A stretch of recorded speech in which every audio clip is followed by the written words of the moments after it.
Hi guys, I hope you're all keeping well.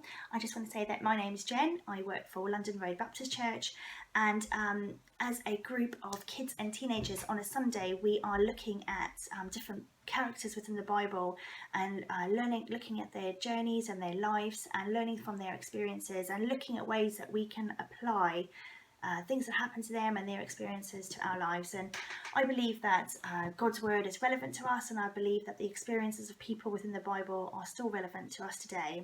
And so I hope that you can listen, I hope that you can learn something from today, and yeah, it's just really great that you are here and listening, so thanks so much. So today we're looking at Saul, and Saul was a king, and in a minute we're going to be listening to a story from Mark, and he's going to be telling us about something that he did when he was a little boy. And today we are looking at, how we respond when we mess up and how we can take responsibility for our actions. So let's listen to Mark. Hi everyone, Jen has just asked me to share a little story of something that happened when I was a little bit younger. So I'm going to set the scene for you. I'm going to go right back to the year 1990. I know you're all thinking, wow, he couldn't have been born at that point. Well, I was, and at this point I was 6 years old, so the same age as my little boy Jude. For those of you who don't know me that well, I'm massive into football, and I always have been for a long time. So 1990, the World Cup was on, and it was based in Italy, so it was called Italia 90. And they had a couple of sponsors. I think one of them was 7-Up, and it had a little football. And in the house that I lived in at that point, we had a front room that had double doors that went into a living room. So I always used to use the double doors as a goal, basically the frame around it. At that point, Pavarotti, the opera singer, if any of you, he's Italian. If you don't know who he is, ask your parents. He sang a song called Nessun Dorma, and that was the theme of Italia 90. So I put that on the stereo. I cranked it out quite loud, and I was practicing doing overhead kicks. I don't think I was very good at them. Anyway, on this one occasion, I did it. I connected with the ball. It hit the door frame. It then bounced off the door frame and hit a lamp. And there was a big noise because the lamp smashed. So I was like, oh dear, this is not good. Now I'm in trouble. So the first thing I thought of was to shout out the name of our cat. So I just shouted out, Mitten. And then I got a call back saying, what's happened? I said, oh, Mitten, she smashed the lamp. And my mum then said, oh, that's strange. She's sitting right next to me and has done for the last 10 minutes or so. So straight away, I was found out, and I thought, oh no, why did I say that? I'm now in more trouble for trying to blame it on the cat when I should have just said it was me all along. So when that happened, I thought, oh, I just felt rubbish. I'd like to say that I learnt from it, but I can guarantee you I carried on smashing things with footballs, whether that would be something in the house. I think I smashed the shed window once. So I didn't really learn from it. I think I would have learnt from it now. I know when to kick a ball and when not to kick a ball. But yeah, that's my little story. Hope you enjoyed it. See you all soon. Bye. And I guess, have you ever been in a situation like that? Have you ever totally messed up and maybe you've tried to get away with it and you've been caught out? Or maybe you have you've had some mates over and you're mucking about at house and something gets broken. So do you own up to your parents and tell them that it was you, or do you try and blame it on your friend?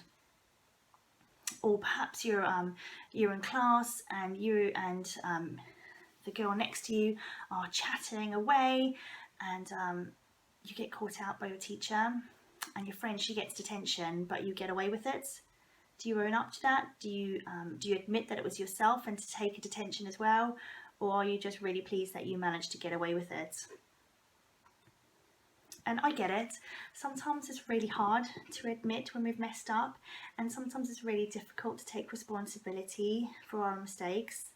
But I just think that we really do need the courage to do that, and that if we do take responsibility for our actions and we own up to our mistakes and our failings, that we can learn through that, and we can all become better people. And that's so relevant to today. We can look at what's gone behind us, and we can look at the past, and we can learn to actually be better people because of mistakes other people have made. Or perhaps we've even made those mistakes ourselves, and we can learn and we can own up to it, and we can say that we are ready to do better. I've been there, I've messed up, I've done the wrong thing, I've broken things as a child most likely, I've probably blamed my younger brother for it.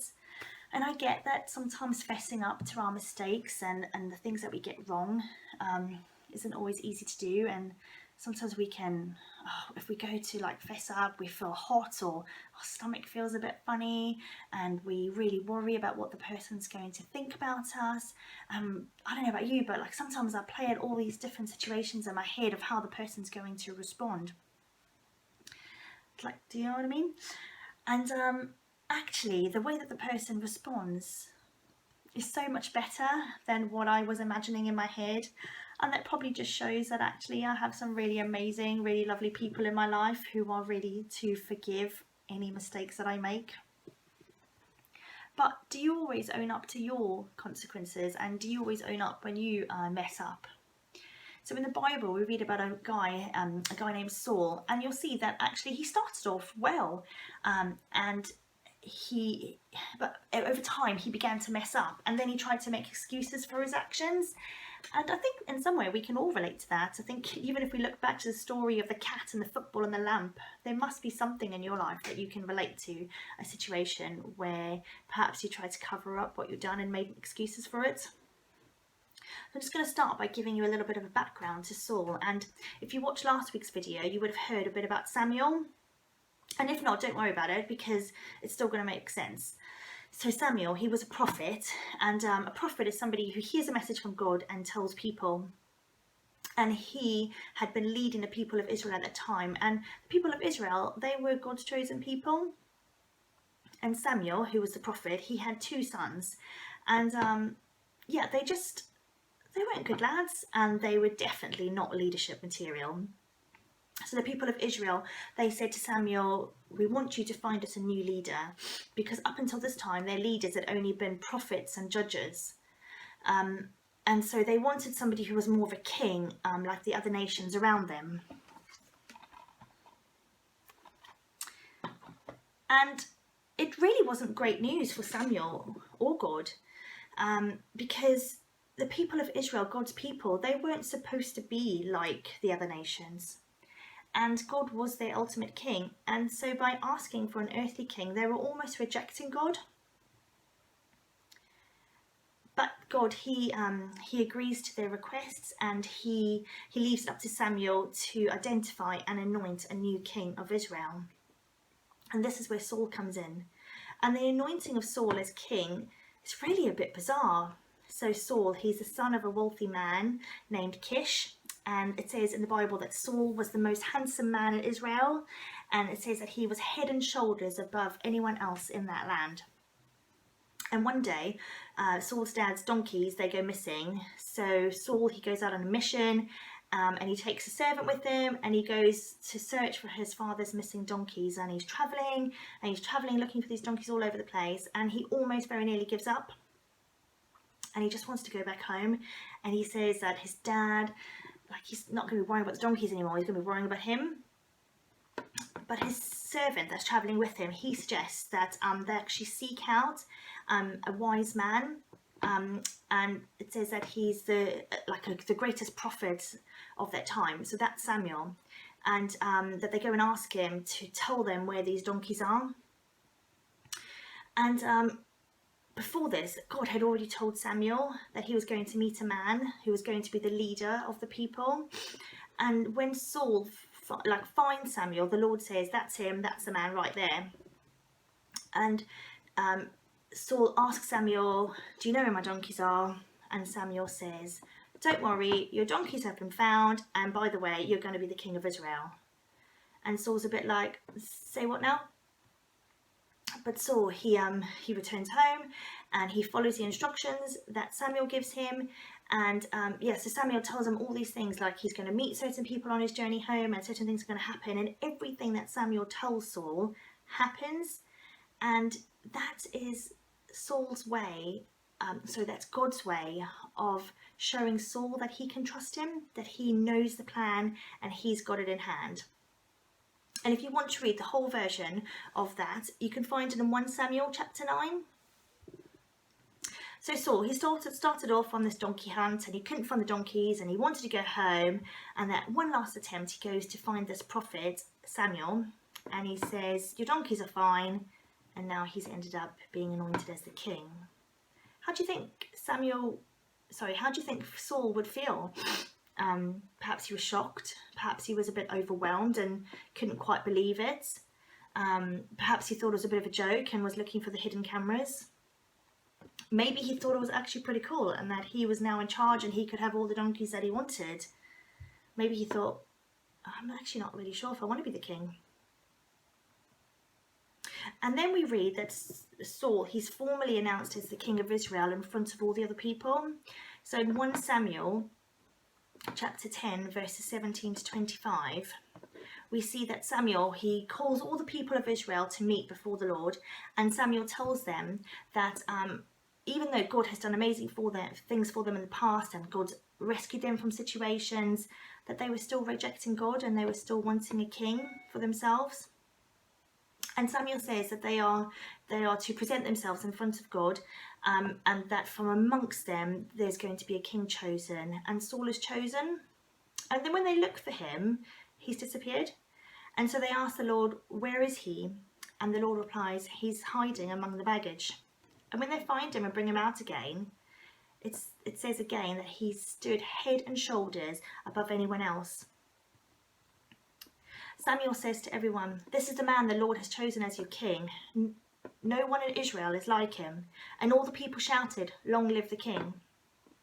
So this is a bit strange. We see Saul hiding amongst the baggage. He knew that he was going to be made king, and yet when it happens, he's nowhere to be found. And it's not really the kind of behaviour that you expect to see of a king, is it? So perhaps, maybe think about, how would Saul be feeling now? Imagine Saul, he looked like a man who could be the king. He stood head and shoulders above everyone else and there was no match for him. The Israelites, they must have been quite pleased with him.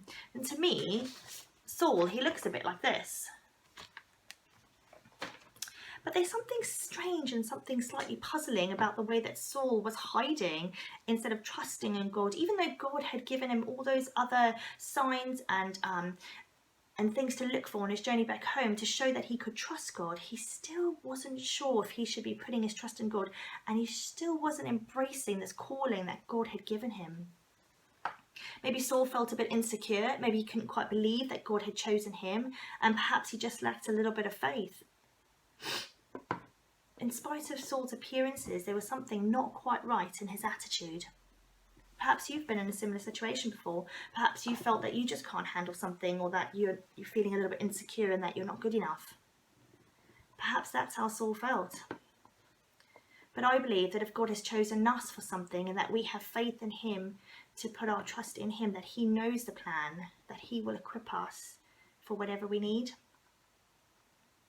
So if you remember back to when the people of Israel were looking for a king, and they thought that they should have a king like all the other nations. They wanted someone who would lead them against the victories and against their enemies. And as they looked at Saul, most of them were quite pleased with what they saw.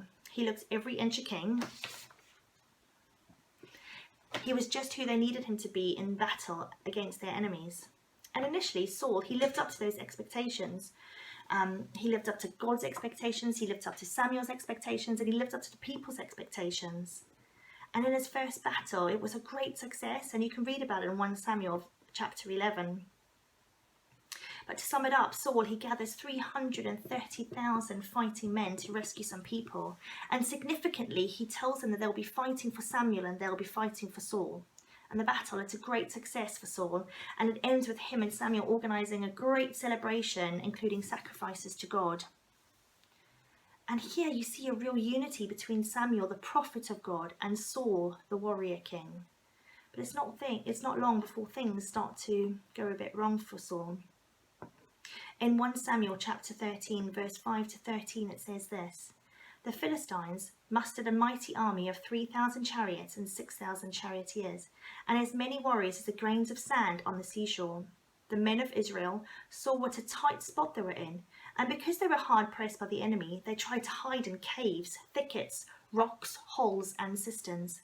Some of them crossed the Jordan River and escaped. Meanwhile, Saul stayed, and his men were trembling with fear. Saul waited there 7 days for Samuel, as Samuel had instructed him earlier. But Samuel still didn't come. Saul realized that his troops were rapidly slipping away, so he demanded, 'Bring me the burnt offering and the peace offerings,' and Saul sacrificed the burnt offerings himself. Just as Saul was finishing with the burnt offering, Samuel arrived. Saul went out to meet and welcome him, but Samuel said, 'What is this you have done?' Saul replied, 'I saw my men scattering before me, and you didn't arrive when you said you would, and the Philistines are ready for battle. So I said, the Philistines are ready to march against us, and I haven't even asked for the Lord's help. So I felt compelled to offer the burnt offering myself before you came.' 'How foolish,' Samuel exclaimed. 'You have not kept the command the Lord your God gave you. Had you kept it, the Lord will establish your kingdom over Israel forever.' So in there we see that Saul, he's disobedient and he doesn't wait as Samuel told him to. Remember, Samuel is a messenger from God. Saul also starts to take on the role of a priest, and he begins to offer the sacrifices himself. And then again in 1 Samuel chapter 15, verse 1 to 3, it says, "One day Samuel said to Saul, 'It was the Lord who told me to anoint you as king of his people, Israel. Now listen to this message from the Lord. This is what the Lord of heaven's armies has declared. I have decided to settle accounts with the nation of Amalek for opposing Israel when they came from Egypt. Now go and completely destroy the entire Amalekite nation, men, women, children, babies, cattle, sheep, goats, camels, and donkeys.'" In 1 Samuel 15, verse 8 to 18, we see what happens. It says, "He captured Agag, the Amalekite king, but completely destroyed everyone else. Saul and his men spared Agag's life and kept the best of the sheep and goats, the cattle, the fat calves, and the lambs, everything, in fact, that appealed to them. They destroyed only what was worthless or of poor quality. Then the Lord said to Samuel, 'I am sorry that I ever made Saul king, for he has not been loyal to me and has refused to obey my command.' Samuel was so deeply moved when he heard this that he cried out to the Lord all night. Early the next morning, Samuel went to find Saul. Someone told him. Saul went to the town of Carmel to set up a monument to himself, and then he went to Gilgal. When Samuel finally found him, Saul greeted him cheerfully. 'May the Lord bless you,' he said. 'I have carried out the Lord's command.' 'Then what is all this bleating of sheep and goats and the lowing of cattle I hear?' Samuel demanded. 'It's true that the army spared the best of the sheep, goats, and cattle,' Saul admitted. 'But they are going to sacrifice them to the Lord your God. We have destroyed everything else.' Then Samuel said to Saul, 'Stop, listen to what the Lord told me last night.' 'What did he tell you?' Saul asked. And Samuel told him, 'Although you may think little of yourself, are you not the leader of the tribes of Israel? The Lord has anointed you king of Israel, and the Lord sent you on a mission and told you, go and completely destroy the sinners, the Amalekites, until they are all dead.' We see that Saul, who was disobedient, and he should have followed God's command and instructions and do exactly what God had asked him. And he was supposed to make sure that all the animals and all the people were killed. But actually Saul thought he knew better, and he decided to keep some of the good stock for himself. And these two events that we've read about show that actually Saul's trust in God started to fail. And in the first incident, when Samuel didn't turn up and Saul's men were running away in fear, instead of keeping on trusting and waiting, he took matters into his own hands, and he overstepped the mark, and he overstepped the limits and the role of being a king. And you might feel a bit sorry for Saul, but throughout the Bible there are examples of people putting their faith in God and waiting obediently for him. And when they do, there is always a positive outcome, even when it seems that it's gone too far or it's beyond hope. And in the second incident, Saul felt he knew better than God. He seems to think by killing all the people except the king and saving the best animals that he had made a good decision. However, disobedience to God is never a wise or a good decision, and ultimately it cost Saul his kingship. Saul's reign started well, but then he started to decline when he started to become disobedient and he was less trusting of God. And so again, you might be thinking, so what? What does this actually mean for me? Saul, he was a king and he lived thousands of years ago, and he was looking for some donkeys and he didn't trust God. What does that actually mean for me? But I think it reminds us that we have the important role of taking the responsibility for our actions, and that your life is your responsibility. Yeah, go and celebrate your successes, and that's great, but also take ownership of the failures and look at the mistakes you've made and grow and become a better person. Saul, he started to make mistakes and he didn't learn from them and he didn't admit them. And towards the end, we see a change in him. And if you remember in 1 Samuel chapter 15, verse 15, it says, "It's true, the army spared the best of the sheep, goats and cattle," Saul admitted, "but they are going to sacrifice them to the Lord your God. We have destroyed everything else." Do you see how Saul is trying to defend his actions and his disobedience to God and not slaughtering the animals? And by saying that by saving them, he was going to sacrifice them to God. You may have also noticed that he chose to word it, "the Lord your God." Now, this may have just been a slip of the tongue, but perhaps Saul was admitting that his feelings towards God was that God was no longer his, and perhaps he was no longer trusting God. Through Saul's story, we could learn to see what faithfulness could look like and what obedience and trusting in God could look like. And like God, he's got a plan for every one of us. And I believe that we have two options, that we can embrace his plan and we can trust our future to him, or we can just rely on ourselves. And if we look at Saul's choice, it would seem that the wiser choice would be to remain faithful to God and to be obedient to him. And now it's your turn. So you remember Saul, he went on a mission to look for his father's donkeys. And then he went to see Samuel and was told that he was a king. But one of the most amazing things about the story is actually the donkeys. And you might wonder why. And it's because that God, he cared so much about every detail. He didn't just care that Saul was going to become king. He also cared about the donkeys. And Samuel told Saul that the donkeys were going to be safe. And I think that's really reassuring for us, because God, he does have a plan for everyone's life. And Saul found out through Samuel what his plan was. And he was so interested in all the small details of Saul's life. And God is interested in every aspect and every little detail of our life too. He worries about our worries, and our concerns are never too small for him, and they are never too insignificant for him to care about. So I just want to say, what donkeys are you worrying about? And just thank God perhaps that he has got control over your life. Or perhaps you want to ask God to help you remain obedient and faithful to him. I just say, do what feels right for you in this minute and bring that before God. Everyone's story is going to be different, and everybody's response is going to be different to the story. But ultimately, we are going to have to make a choice as to whether we are going to follow God's plan and trust God's plan for our life, or whether we're going to go our own way. So give it some thought and give it to God. See you guys soon.